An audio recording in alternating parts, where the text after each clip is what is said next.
This is an interesting question, so I'll answer it in two parts. The most recent stupid thing that I did was buy a Range Rover without a warranty. I don't know what possessed me to do this, but I was speaking with a friend of mine that had one of these things, talking about how great it was, and I know I'd heard something that these aren't reliable and this type of thing, and we went there. My significant other, she fell in love with this thing, and of course, in the finance guy's office, I hear, "Would you like to buy a warranty?" And for some stupid reason, I never declined this, but I thought, you know what, we should be fine. I literally had the car for a week. The engine failed. Had to tow it into a shop. Yeah, it was bad. And so that wonderful little impulse buy, minus $10,000 later, turned into one of the stupidest things I've done in recent recorded history. You decline the insurance. I just think it's fantastic. Isn't that beautiful? Yeah. So that was, don't ever do that. That's part one. And part two is, as I think probably more useful as an answer. I really don't regret things. When I look back, even how stupid that was, and I kind of would like to have the money back, it's funny, my view of things has changed over time to where I don't really spend, I don't know if I ever did, but I don't really spend a lot of time looking at how stupid the choices I made were. I accept it, I realize how dumb it was, let's not do that again, and usually it's, let's go, what's next? And I think it's that kind of perspective that keeps me going forward and doesn't get me mired whenever I've made mistakes. Because I've screwed up just about everything you can possibly screw up, and at one point in time.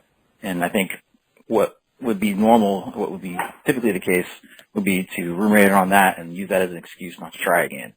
And for some reason or another, and the opposite. I don't do that. Yeah, I don't spend a lot of time regretting things. I look at it and go, well, that was dumb. I shouldn't have done that.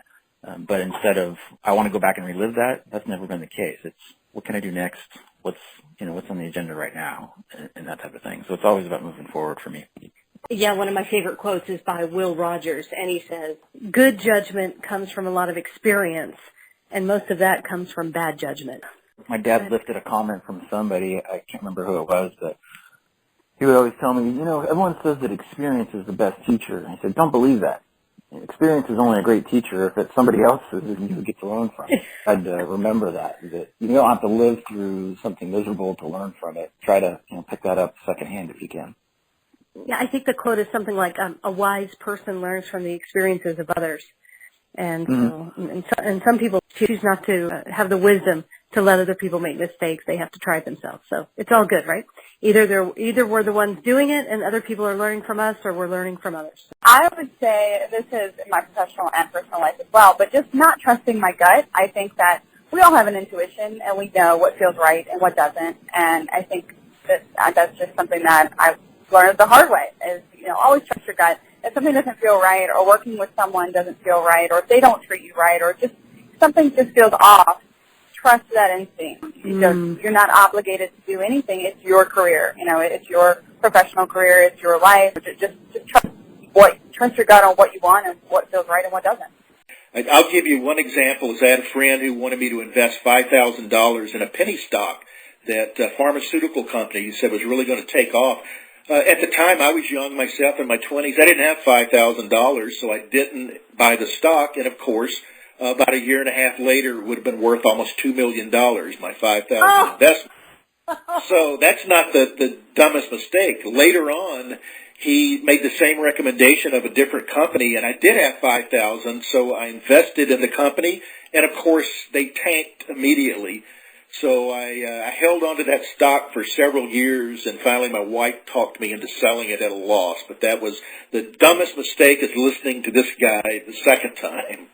One of the stupidest mistakes I've ever made is thinking that I had to power and bulldoze through all the adversity in my life instead of taking a moment to stop and think about what the life lesson was.